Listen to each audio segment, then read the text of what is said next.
ಬಹುಚರ್ಚಿತ ಜಾತಿ ಸಮೀಕ್ಷೆ ಬಗ್ಗೆ ರಾಜ್ಯ ಸರ್ಕಾರವು ಕೆಲವು ಅಧಿಕೃತ ಮಾಹಿತಿಗಳನ್ನು ಹಂಚಿಕೊಂಡಿದೆ.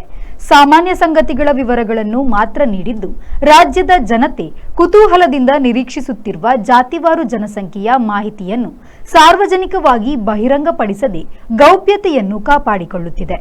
ಈ ಬಗ್ಗೆ ಇದೇ ತಿಂಗಳ 17ರಂದು ಜಾತಿಗಣತಿ ಸಮೀಕ್ಷೆ ಬಗ್ಗೆಯೇ ಚರ್ಚಿಸಲು ವಿಶೇಷವಾಗಿ ನಡೆಯುವ ಸಚಿವ ಸಂಪುಟ ಸಭೆಯಲ್ಲಿ ಎಲ್ಲ ವಿವರಗಳನ್ನು ಪ್ರಸ್ತಾಪಿಸಿ ನಿರ್ಣಯ ತೆಗೆದುಕೊಳ್ಳುವ ಸಾಧ್ಯತೆಗಳಿದೆ. ರಾಜ್ಯ ಸರ್ಕಾರದ ಹಿಂದುಳಿದ ವರ್ಗಗಳ ಕಲ್ಯಾಣ ಇಲಾಖೆಯು ಸಾಮಾಜಿಕ, ಆರ್ಥಿಕ ಮತ್ತು ಶೈಕ್ಷಣಿಕ ಸಮೀಕ್ಷೆಯ ಕೆಲವು ವಿವರಗಳನ್ನು ನಡೆದ ಸಚಿವ ಸಂಪುಟ ಸಭೆಯಲ್ಲಿ ಪ್ರಸ್ತಾಪಿಸಿದೆ.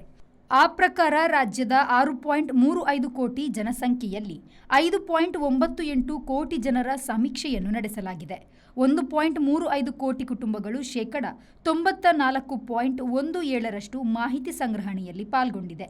37 ಲಕ್ಷ ಕುಟುಂಬಗಳು ಸಮೀಕ್ಷೆಯಲ್ಲಿ ಪಾಲ್ಗೊಂಡಿಲ್ಲ ಎಂದು ಸಚಿವರು, ಕಾನೂನು ಮತ್ತು ಪ್ರವಾಸೋದ್ಯಮ ಸಚಿವ ಎಚ್.ಕೆ. ಪಾಟೀಲ್ ಅವರು ತಿಳಿಸಿದ್ದಾರೆ.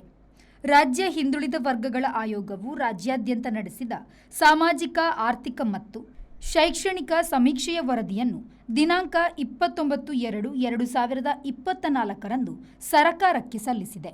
ಈ ವರದಿಯನ್ನು 54 ಮಾನದಂಡಗಳಿಗೆ ಅನುಗುಣವಾಗಿ ಸಾಮಾಜಿಕ ಮತ್ತು ಶೈಕ್ಷಣಿಕ ಸಮೀಕ್ಷೆ 2015ರ ದತ್ತಾಂಶಗಳ ಅಧ್ಯಯನ ಅನುಸಾರವಾಗಿ ಮತ್ತು ಶೈಕ್ಷಣಿಕ ಸಮೀಕ್ಷೆ 2015ರ ಅಂಕಿಅಂಶಗಳನ್ನು ಒಳಗೊಂಡ ವರದಿಗಳನ್ನು ಮುಚ್ಚಿದ ಲಕೋಟೆಯಲ್ಲಿ ಸಲ್ಲಿಸಲಾಗಿತ್ತು. ರಾಜ್ಯ ಹಿಂದುಳಿದ ವರ್ಗಗಳ ಆಯೋಗದ ಅಧ್ಯಕ್ಷರಾಗಿದ್ದ ಎಚ್. ಕಾಂತರಾಜು ಮತ್ತು ಸದಸ್ಯರುಗಳ ಅವಧಿಯು ಅಂತ್ಯಗೊಂಡಿದ್ದರಿಂದ ರಾಜ್ಯ ಸರ್ಕಾರಕ್ಕೆ ಸಾಮಾಜಿಕ ಮತ್ತು ಶೈಕ್ಷಣಿಕ ಸಮೀಕ್ಷೆಯ ವರದಿಯನ್ನು ಸರ್ಕಾರಕ್ಕೆ 2019ರಲ್ಲಿ ಸಲ್ಲಿಸಿರುವುದಿಲ್ಲ.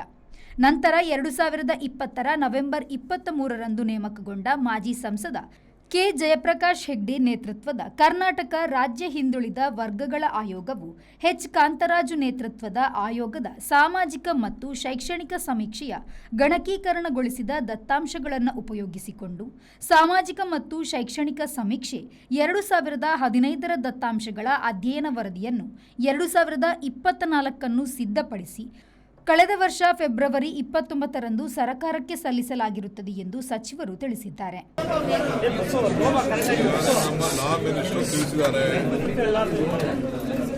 ಜಸ್ಟ್ ಅದನ್ನ ಓಪನ್ ಮಾಡಿದ್ದಾರೆ.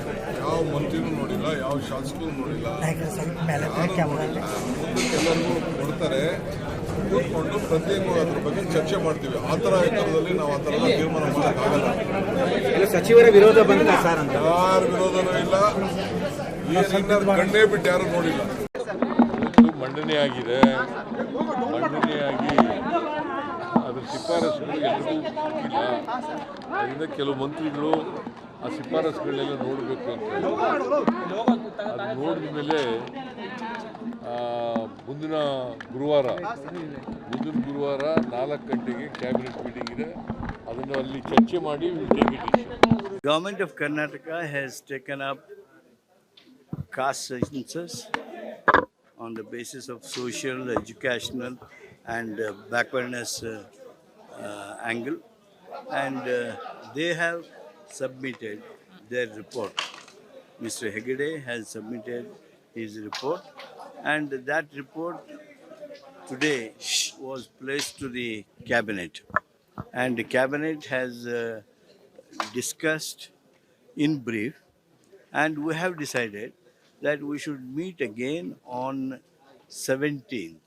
A special cabinet is convened on 17th of April. We'll discuss in detail about all aspects and take a final view. Today, the report of Nagmohan Das, who went in to the details of the complaints lodged by contractors. It was gone into in detail, and his report is submitted. There are several serious lapses he has found in the report, and we have decided to constitute SIT to further investigate and find the truth. On gig workers bill is now accepted, and government of Karnataka is going to make a ordinance in that. Bureau report V4 news Bengaluru. Our vibrant workspace at Ajanta energizes the team, boosting efficiency and productivity.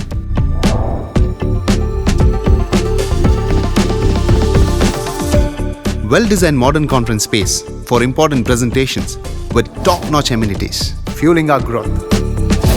We are ready to expand to Ashoka Business Center as our next upgrade. Invest in workspaces managed by Vortex. Invest smart. Invest in Mangaluru.